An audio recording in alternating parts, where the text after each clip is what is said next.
le ministre. La parole est à monsieur Paul Christophe. Merci, Monsieur le Président.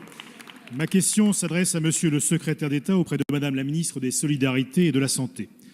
Monsieur le Secrétaire d'État, nous vous avons déjà alerté sur les difficultés rencontrées par les départements dans l'exercice des missions relatives à l'aide sociale à l'enfance. Je connais votre volonté sincère de vous atteler à faciliter ces missions et à intervenir aux côtés des départements. Mais je me dois aussi d'attirer votre attention sur un autre aspect de la problématique en rapport avec la situation des mineurs non accompagnés, dits MNA, et dont la prise en charge vient télescoper celle des mineurs relevant de l'ASE. Leur nombre ne fait que croître et met sous tension tous nos dispositifs d'accueil et de prise en charge. Cette embolisation permanente des services pénalise les départements dans l'exercice de leurs missions. Les structures sont saturées, le personnel débordé et les prévisions d'arrivée inquiètent. Nous ne pouvons pas indéfiniment tirer sur la corde en poussant ainsi au paroxysme nos dispositifs d'accueil. La clé de répartition actuelle des MNA génère en plus des inégalités entre les départements. Elle ne tient compte ni de la santé financière, ni de l'activité de la protection de l'enfance, ni des capacités réelles de prise en charge et d'accueil. Le seul ratio démographique utilisé repose sur la jeunesse des départements. Plus il recense de jeunes, plus il doit accueillir de MNA. De plus, ils ont aussi des besoins différents des autres enfants accueillis en protection de l'enfance.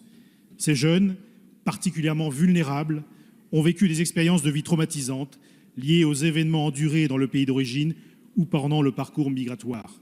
Souvent, ils ne parlent pas notre langue et présentent également des problèmes de santé.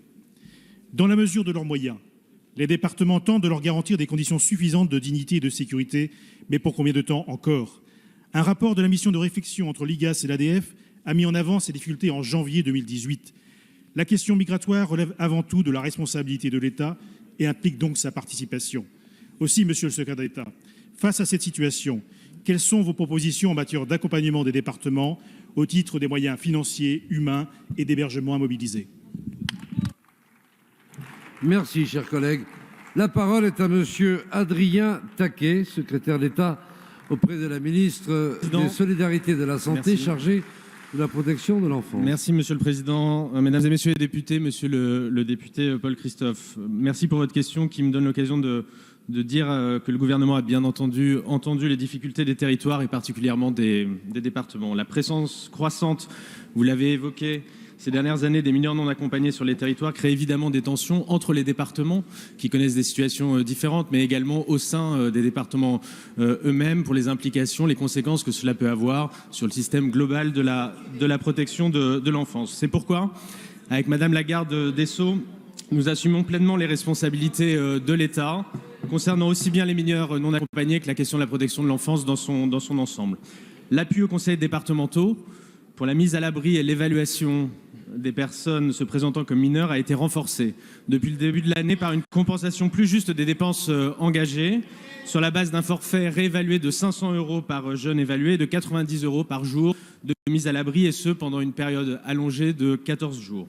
Au final, c'est un montant de 75 millions d'euros qui, dès le PLF 2019, a été engagé. De plus, le gouvernement continue de soutenir les départements en prenant également en charge une partie de leurs dépenses supplémentaires au titre du droit commun de la protection de l'enfance, une fois que ces personnes sont reconnues comme mineures et doivent être prises en charge dans le cadre du droit commun, car avant d'être étrangers, ces enfants sont des enfants.